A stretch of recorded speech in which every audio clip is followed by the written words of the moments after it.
Robert Kerr, and I'm very excited for a very special conversation, a story with a youthful but long timeline and story arc. And that story may be coming to a crescendo this very summer after starting when these young men were just in elementary school. It's a story of friendship, athletic accomplishment, and success. I'm very excited to be joined by the Stoney Creek trio of Kevin Buca, Bobby Harris, and Mike Malorani. Thank you so much, guys, for kind of sharing your time and getting into your soccer careers and the story of your guys' friendship and your path through the American soccer landscape. Thanks for having us, Rob. Super excited to be here. So I know you guys from Oakland County FC. You guys have played for the USL2 side, the summer amateur club team for a number 4 or 5 summers now. So I've got to know you a little bit from that small snippet of your guys' careers, but your guys' stories go all the way back to your very earliest memories. Kevin, you're in the middle. Bobby on the far side, Mike right here. Tell us, do you guys remember when you guys first met? Honestly, when we were talking before, I can't really put out when we first met, but then when we were talking about it, we all recognized that we met and we're all in the same first grade class in Mr. Cruz's class, so I think that's pretty cool. So first grade, and you guys have now seen college graduation and the college years in the rear view mirror. Do you guys remember like the first time you guys kicked the ball together? Yeah, I mean, we had a lot of fun battles, and whether we were on the same team or different teams on North Hills, what is it, grass field? The grass dirt field, actually. The grass dirt field, but they put 2 goals up there, and we were always out there every day at recess playing together. So it was basically all throughout elementary school, all throughout middle school, all throughout high school, and then just finishing up here in college. I gotta apologize to Kevin. When we were younger, and Kevin's a very good dribbler, we would all try to pull on his hood to take him down because we couldn't take the ball from him. So that's one pretty funny story from that. Thanks, Bob. So I know you, like I said, I know you from the college years, and I definitely know that you've very skilled with the ball and take a lot of fouls. So that's been the story of your soccer career since first grade? Yeah. Got used to it early on because got guys like Bob just trying to pull me down at recess. So, well, that's one of Just do a yellow card. It's still in my game. So the old adage that nobody ever really changes apparently is applying here. Because one of the things I admire about your game, Kevin, is the fact that you take so many hits and you bounce right back up each and every time. That's pretty wild. And I know Bobby isn't too much of a stranger to the referee's card book. Yep. So it's kind of wild that that's been the case for, what is it? This is like, 15 years? Yeah, 15 years probably. Haven't looked at the USL2 stats, but I'm probably up there for yellow cards in a career.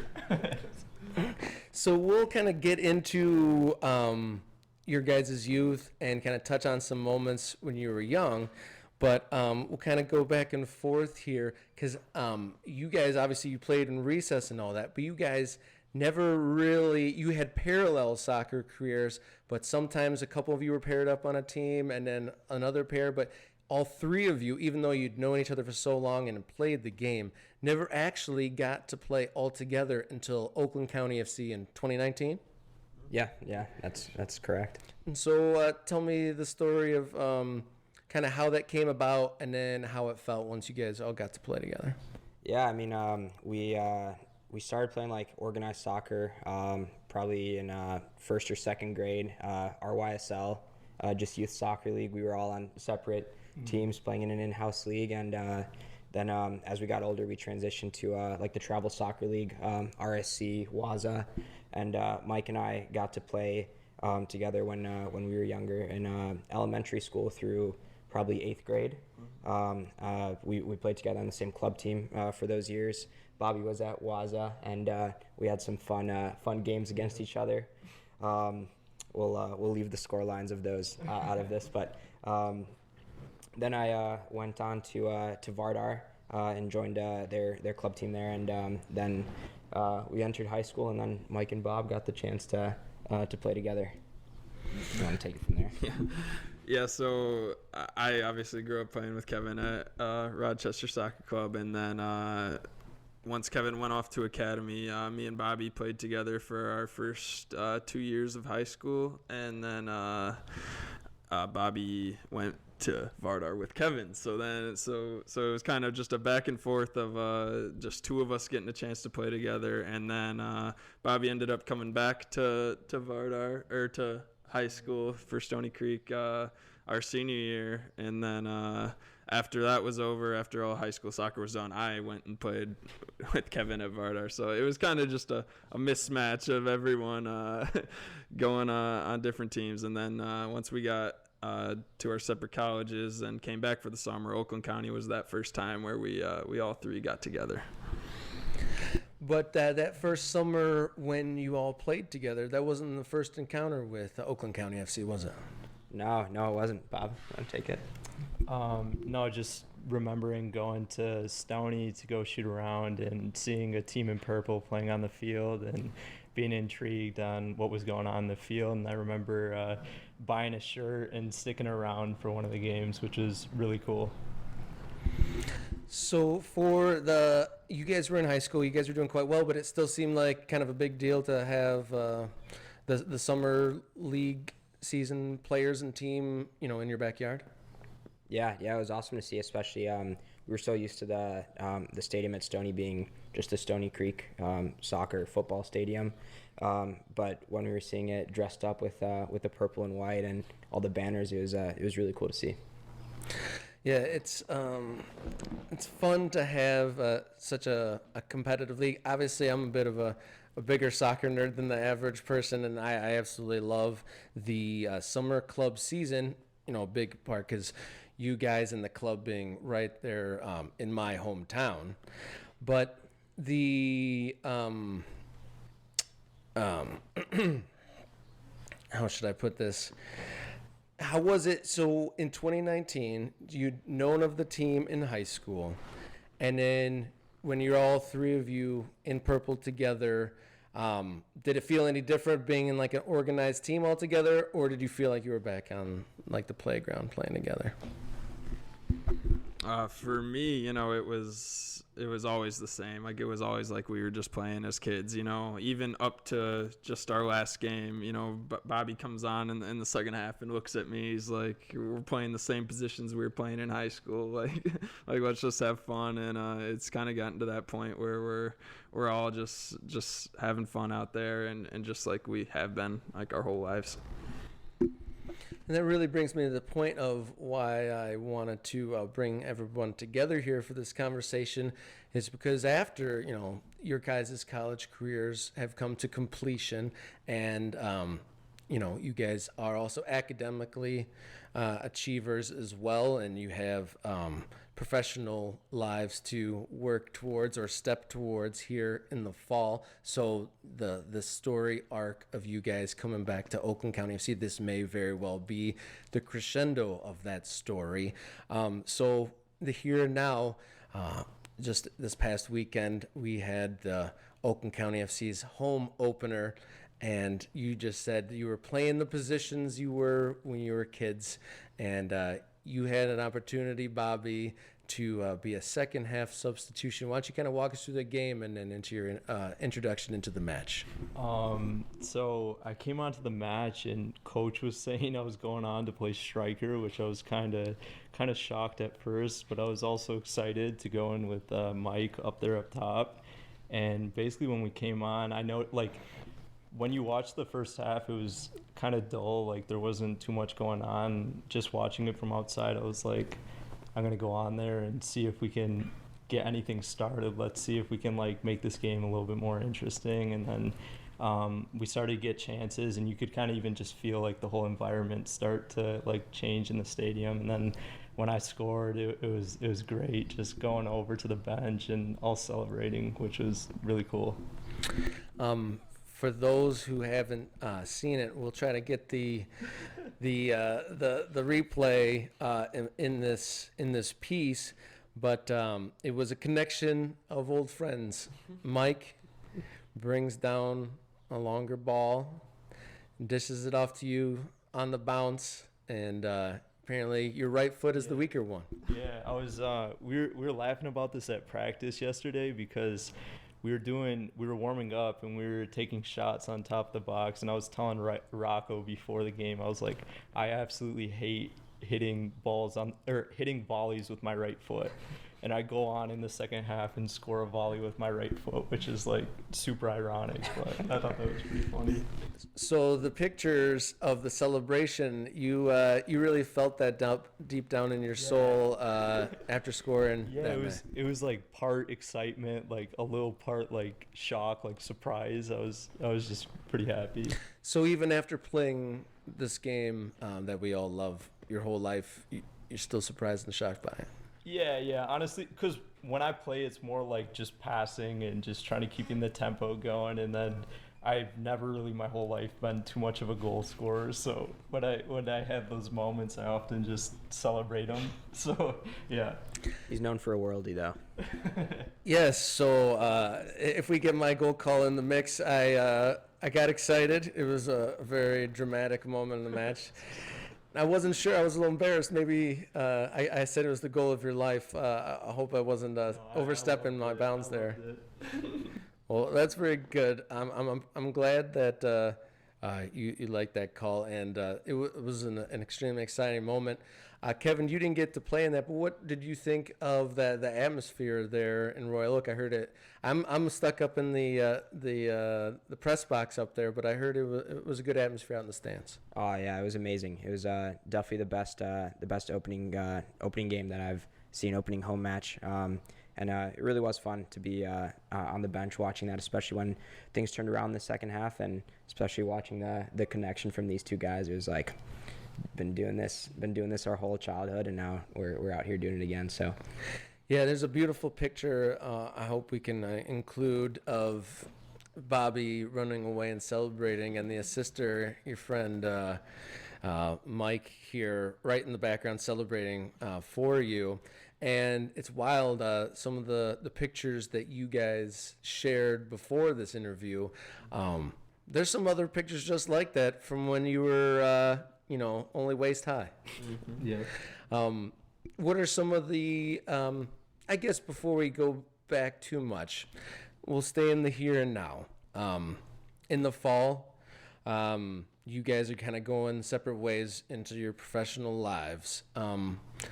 What does this last summer here mean to you guys, and what kind of do you want to accomplish? Mike first. Yeah, I mean, so obviously we're all going our separate ways in fall, but it was never to the point where we're not talking to each other. We're always in our group chat, just saying whatever, and always talking to each other. And we always tried to, this past semester, we all met in Ann Arbor and had a good time there at Kevin's place. So we always try to see each other at least one time throughout that, and send each other little messages throughout our seasons, whether we were having success or not, just let us know that we're there for each other. So that was always great. But then this year, it's kind of, we're all graduated, so we've kind of hit a point in our careers where we're more enjoying the times we have with each other, the times we have with the whole rest of the team and all the other guys that we've played with for so long. So it's more about enjoyment rather than making sure we're in tip-top shape for college and all of that. Yes. So would you say this is more of a you stress rather than a stress situation? Obviously you want to compete and enjoy the moment, but there isn't the what's the next step looming is. I'm sure, that's all part of being young is, building towards the future. And you guys were in high school and in the club scene, and it's all to then do the next thing is just I can perform here and now is ease of mind. Yeah, absolutely. I think it is definitely a little different this year, knowing that there isn't a college season to go back to in the fall. And it really just makes you appreciate the opportunity this summer so much more. and obviously just like every other year, giving all that we can to the county. Off the county, right? Yeah, of course. So going back a little bit, so we kind of said there was kind of a hat game of where you guys played together and then played against each other, different matches of the three of you. Never the three of you until Oakland County in your college summers. So when you guys got to high school, Mike and Bobby played high school and you were playing club. And then it kind of switched around, but largely that was the situation. And then you guys did very different paths. I think, Mike, you said it when we were talking earlier. You had 3 different journeys and reached generally kind of the same destination from 3 paths, parallel, but not the same path. Mike, you were Michigan Mr. Soccer and went to Western Michigan. Kevin, academically and on the field, excellence, and went to University of Michigan. And Bobby, you went to University of Wisconsin, all Division III schools, and all had 3 different experiences while in college. So kind of, I'll go to you first, Mike. With you, I guess, kind of, was it always your goal to go to, like when you were playing in high school, was it your goal to play collegiately? Not at all, actually. So I was more just kind of an athlete out there trying to just have fun and play every sport I can. So when I was in high school, I was a 3-year starter for the basketball team as well as the soccer. I was the kicker for the football team. So I was kind of all over the place. And for me, with the academy system and all of that never really fit me because I never wanted to play just soccer. So I was kind of just wound up being good enough to do it, but it wasn't strictly my goal. My goal was kind of just to enjoy my time in high school and see where it fell from there. Where would you, so if not for playing athletics in college, where would you have still gone to the same schools, you think? I'm not sure if I would have gone to West, because it's on the west side and it's not usually the destination that most of our like high school would go to. But I mean, after seeing it out and after being through everything I've been through, there's no other place I would have gone. You know, I had the most unbelievable time at Western, and I think it was the most amazing fit for me and my family. Yeah, you were there 5 years due to COVID. You guys had 5 years. And, I mean, during your time there, Western's soccer program totally leveled up. I mean, it was on the rise moments before, or a couple seasons before the like the Brandon Bye seasons and whatnot. But when I'm a former, or I am a Bronco, but it wasn't in the same place back in like the like 2005 or so when I was there.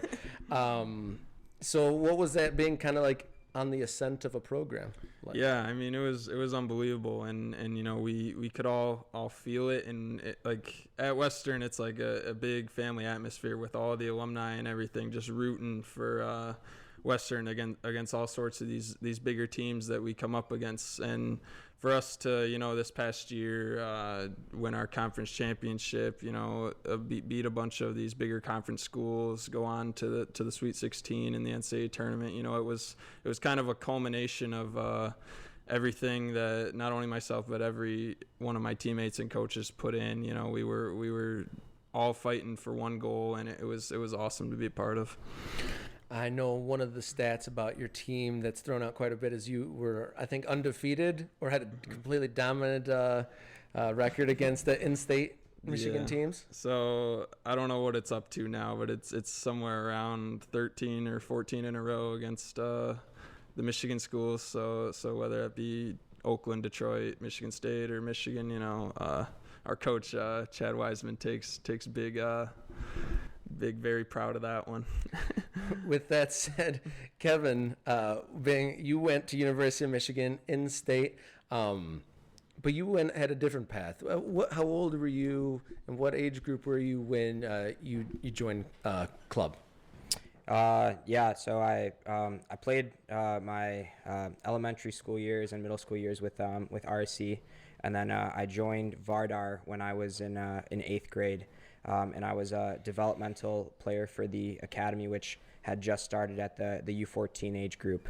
And then as soon as I entered high school, then I started my first year in the U14 academy. And throughout all of high school, I played in the Academy Submit Vardar, and it eventually led me to join Michigan, get recruited to Michigan, and commit there. So very thankful for that. So I asked Mike this: was it always your goal to play in college? For me, it also wasn't initially something that had crossed my mind. For me and my family, it's always been that education is the first and foremost priority. So it was always trying to go to the best academic school possible, but being in the academy system and seeing the guys that are older than you choose the college path, that's what really opened my eyes to this other possibility of playing soccer in college. And eventually, that's the path that I went down to as well. So, made sense for me. You also won an academic award while you were at Michigan, right? I won this year. I won a couple academic awards. So how were you able to find that balance? Like, obviously, I'm sure that the soccer team has high expectations of your time and energy. How are you able to balance time and energy to thrive so much in what I assume is a very difficult program? No, it definitely was very tough, and a lot of late nights, a lot of stressful situations. But the way that I kind of looked at it was, it really comes down to like a time management skill, and that's something that will help you on later in life, and it's a professional skill. So this is just getting early practice at it in a college setting. Was it not too dissimilar? Obviously, I'm sure it ratcheted up a notch, but was playing Vardar and then balancing that with, achieving good grades in high school, did you kind of start learning those tools of time and energy management earlier than college? Yeah, I would say that was definitely a good prep for that, and these guys can attest to it too. Like they saw what the training schedule was like. We weren't training as much as we do in a college season, but we'd still have the 8:30 to 10:30 at night trainings as high school students, and then waking up 6:30 the next morning to go to school. So there was always that balance that we had to find between academics and athletics, even in high school.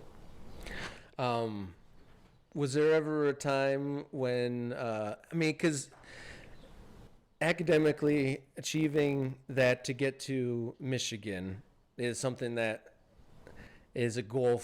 One could be one main goal, and then getting a college, being on a Division I college team, is also it could be a singular goal. It just seems incredible to do both at the same time. What did you do to find like a little bit of a pressure release to not have those big goals? Like, what is like some of the ways to balance that? Because I'm sure you can't do those two hugely difficult things all the time. Yeah, it's I remember like just the recruiting process in general is pretty stressful, especially when you kind of look at it in that sense. Like, you have this academic goal and this athletic goal that you're trying to essentially fulfill at the same time. But even through the recruiting process, I think the best advice that you could give is just to live in the moment and really try to take in all the visits, all the opportunities that you get when you're being recruited, and to not necessarily focus on the end goal, which you may not know. Like I had no idea that I was gonna end up at Michigan. It was something that came about in 2 weeks' time. It was never really something that was too much on my radar and didn't really seem like that big of a possibility. But a lot of things can change really fast in recruiting, and I'm sure these guys can say the same thing about that. So we'll move to you, Bobby. You obviously in the same group, same timeline as these guys, and you went to a different school than all of them, but you had a mix of both high school and the club world. Kind of explain like that path and how you ended up in Wisconsin. Yeah, so initially, I only played high school my sophomore year because I was younger for my age. So freshman year I was still playing club, and then so sophomore it was me and Mike played mostly on the same team, and I thought it was a great experience. Just it was more like it was prioritizing like winning and like different like tactics, like being as good as our team could be, but most of it was just bonding with different teammates, going out to eat, going up to like northern Michigan for like a trip at the start of the year, and that's probably what I remember the most out of that. But eventually I was kind of what they were talking about with like recruiting. I was stressing about trying to get my name out there, so eventually I thought it would be good to go to Vardar, and I had a really good time there, and we were our junior year we were 4th in the country, and we were unreal. Like we went to the showcase down in Florida, and we were everyone was there to see this team that was ranked higher than us, and we ended up beating them 6-0 on like the main field with everyone watching. So that was like a really good memory. And from playing academy there, I got recruited by Wisconsin just from playing up in Minnesota with the coaches watching there. So it definitely helped me get to Wisconsin. Yeah. So looking back on it now, I mean, being an old fogey, you can definitely, like, I wish I knew then what I knew now. And the position you are and the kind of the time that you are in your own personal timelines, what could you say to folks? You said that you guys kind of noted that, you know, the recruiting process was a little bit stressful. Where do I play? Where do I go? Which tournaments do I do? You know, it seems like those decisions are all kind of fraught. From the position now, kind of with some of that in your rear view, kind of like what kind of guidance would you give to, you know, high schoolers kind of with the same kind of aspirations that you guys had? Yeah, so we were talking a lot about this like before the interview, but kind of from that conversation, more of what I learned is just a lot of, like, you can be thinking all the time to be going to the next level, but you might miss up on some of the experiences that you have in club, and you might not be able to ever like appreciate what you had. And like a lot of the memories I have from the club experience might not have been wins. They might have been just like hanging out with different friends on the team, making good relationships. So I feel like that's pretty important. And then also the other main thing is just making sure you can do everything that you can control. So just trying hard in training and not focusing too much on the recruiting and a lot of the other stuff that might happen. And kind of the same question to you, Kevin. What could you relate, or what could you tell maybe younger you or players now that are, you know, realizing they're getting pretty good and maybe want to take it to the next level? What, from your position now with college in rear view, what wisdom can you share?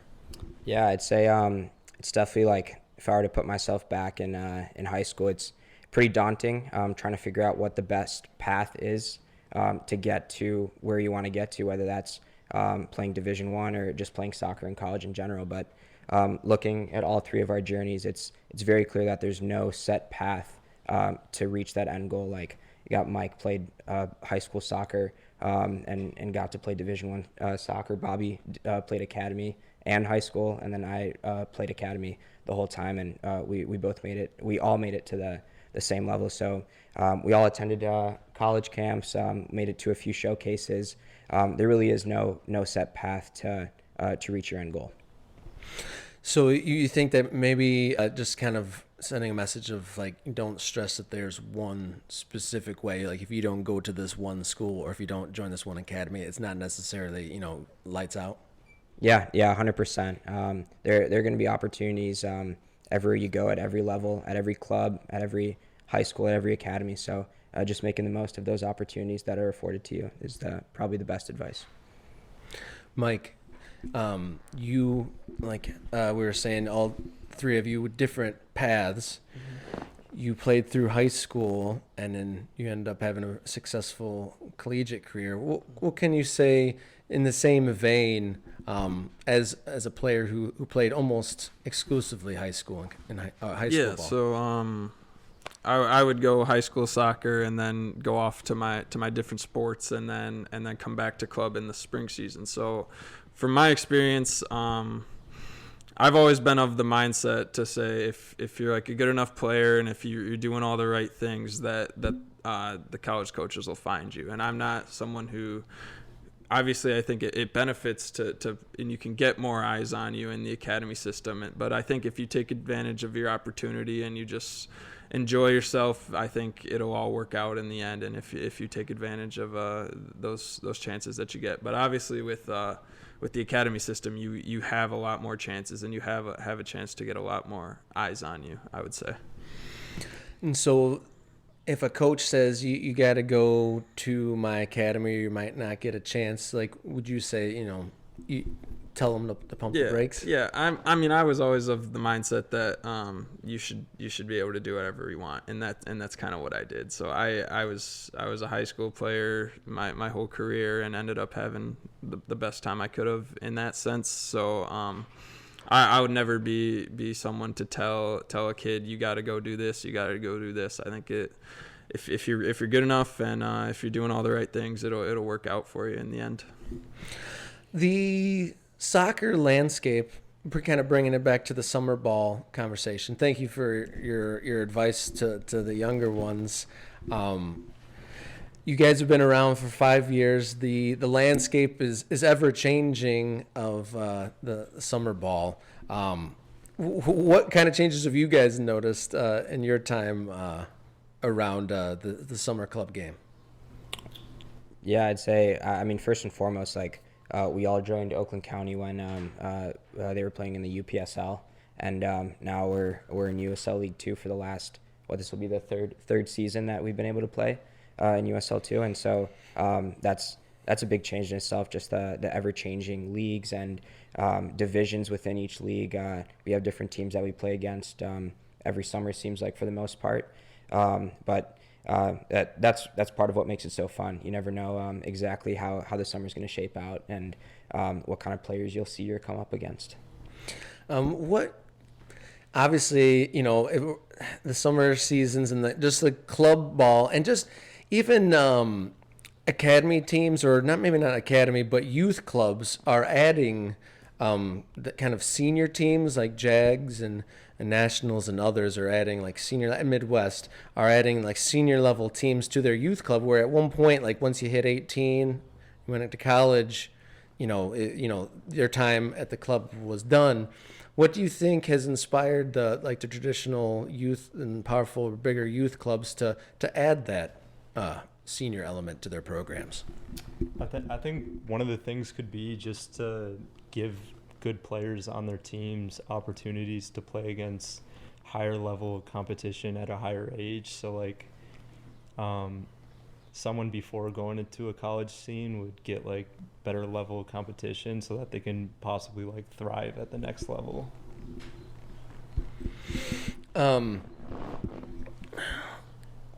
With the imperfections and the rotation of teams coming and going, leagues coming and going, what do you kind of hope changes or solidifies for the next generation of players? I think you gotta go. I kind of just wish there was more of a set structure, especially for lower league soccer in the U.S. Kind of the way things have gone in history have been clubs have gone out of business and new clubs form and new leagues form and new old leagues go away. And when all that happens, history dies. And the main argument in the U.S. today is that U.S. soccer does not have history, but it would have had history if you have clubs that were formed out of different workers in a certain town would have still been alive today. It would have been much more similar than what you see in other countries. So it's kind of hard to go from there to the next point, because I was going to say, so you'd say the lack of history and kind of so it's always been fractured, and because there was a time where, pre-war back in the 30s and stuff, there was those like factory teams and ethnic group teams and whatnot.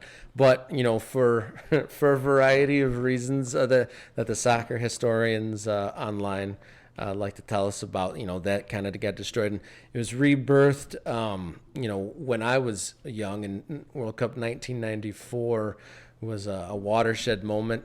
Were you guys even born then? No. 2000. So you guys, it was a huge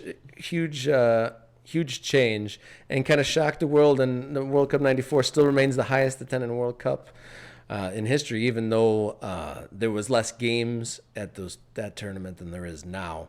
The World Cup's coming in 2026. Are you guys gonna try to go to those games?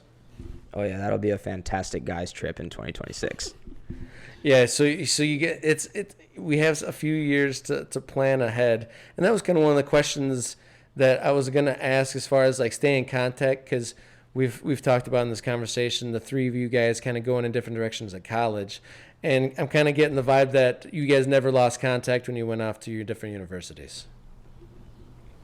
No. I mean, we can go like a few weeks, even a month or 2 months without like maybe sending a text. Like college seasons are like super hectic, super busy. But whenever we reconnect, it's like just picking back up where we left off. And whenever we come back for the summer, it's like we didn't even leave. Like we love hanging out with each other, and it'll always be that way. And we'll always make time to get together in the future, because we have such a great time doing it.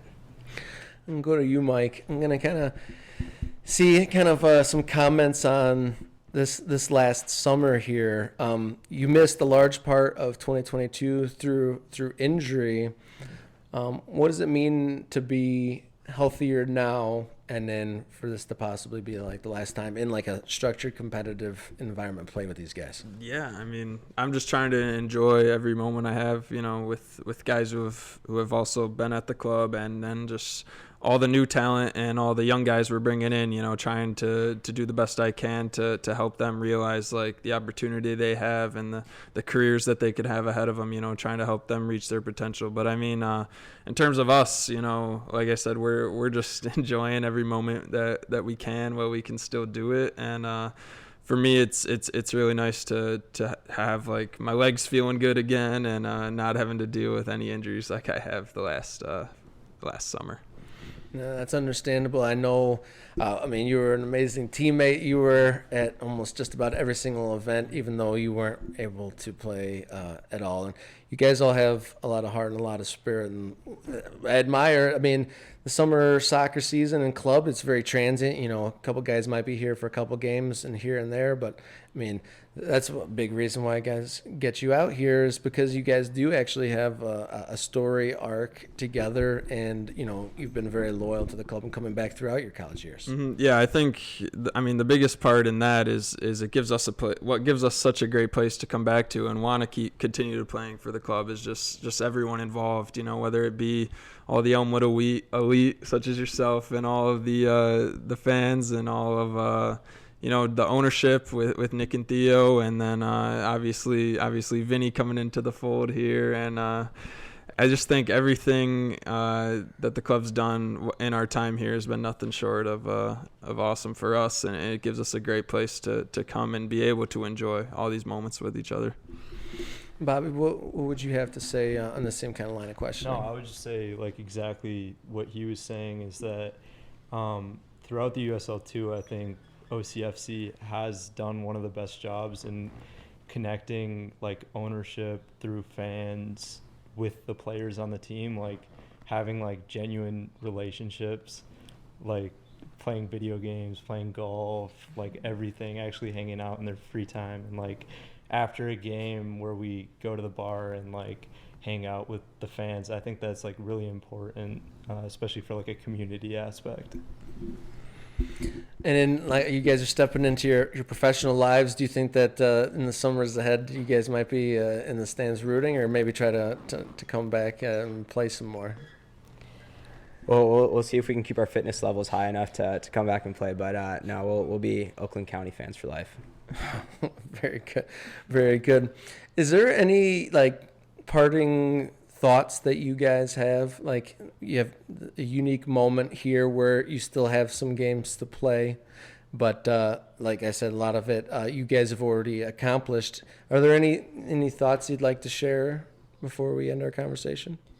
I'd say one thing that we've been talking about recently is just like the little moments of like being part of like a club or a team for a short period of time, like not specifically soccer related, like going on road trips, like to away games or something, and those times with like a few of your teammates in the car or on a team bus, like those are memories that you make that'll last a long time, and that's really what you'll go back to look at. And then especially certain moments in games like Bob's weak-footed volley, that'll be something that we remember forever. So it's just trying to make a collection of those memories this last go around that we have here.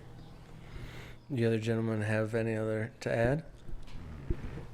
Not really too much more than that.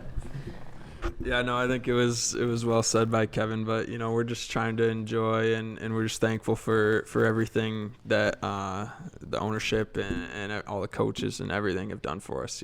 It's been awesome to be able to represent where we're from and have so many guys that are from around here that we get to continue to play with, and that we can be able to come back and enjoy our hometowns in the summer and not have to go off and live without our families and all of that. So it's been awesome, and we can't thank everyone involved enough. Yeah, for some context, like these summer leagues, some people, other teams have players come from all over the country and some even internationally, and that's an aspect of your elite local players playing at a local team.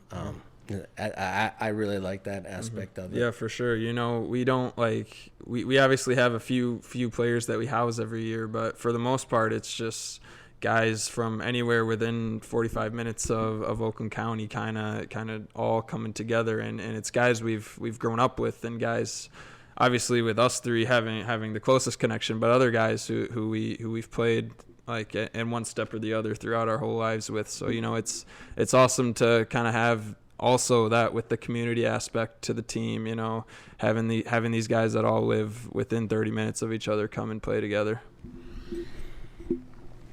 Yeah, I mean, we were talking about earlier, like us three all going to Stoney and North Hill, but like then there's like Chase, there's DJ, there's Dimitri, like all within Rochester area. And I think like a lot of these USL2 teams, maybe you say you only have like 2 weeks or 3 weeks to prepare for a season, but all of us for like years have been playing with or against each other. So it's less of a gap to bridge with each other because we'll just pick up where we left off when we played with each other last. So I think that's pretty cool. So what's in the water in Rochester that there's so many good players in this area that come from there? Is there something about the RSC program that really sparked the love for it? I mean, genuinely. I'd say in general, compared to other, like with a state with such a big population relative to the rest of the U.S., I think there are a lot of good clubs within the Metro Detroit area which are kind of putting out players. And then also with some of the other, like Rochester and some of the other clubs within the area have done well to like create players. So yeah. Well, thank you, gentlemen, the Rochester Trio. I really appreciate your time and insights and the stories and all the images and videos of your youth that you've shared for this program. Thank you so much for letting sharing your play on the field with us and sharing your thoughts here on this program. Appreciate it. Yeah, thanks so much, Rob. Thanks for having us. Thank you.